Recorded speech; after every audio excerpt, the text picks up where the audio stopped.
Good morning, I'm here with Brendan Schabath, Sergeant at Arms candidate. Brendan, good morning. Jacob, good to be here.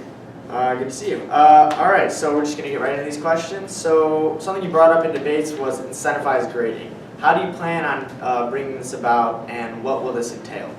Well, I've spoken to some teachers, and I would like to clarify what the basis of incentivized grading is. So, basically, what incentivized grading for me means exemptions from exams.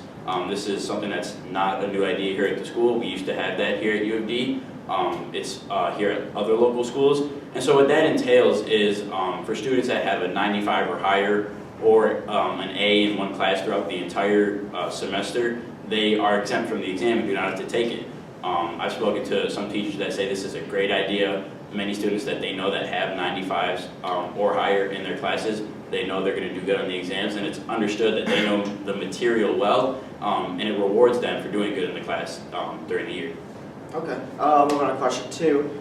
Do you think kids need to value Senate events over their sporting events, especially practices in particular? I think it certainly depends on the actual event.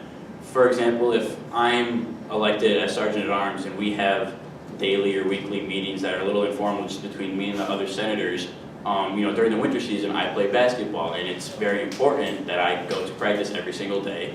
So maybe, missing 1 or 2 of those meetings for practice would be allowed, but if we have a large Senate meeting, one of the monthly ones with all the other homeroom reps and committee members, I would have to value that over practice. But again, if there's an away game that we have and the bus leaves at 3:30, unfortunately, I'm sure there's someone that could take over for my duties. But I do think it all depends on the specific event as far as student Senate homeroom reps go and for practices and games. Just to clarify, you mean like smaller meetings between like committees, shouldn't be like valued as high compared to like full Senate meetings? Yes, correct. Okay.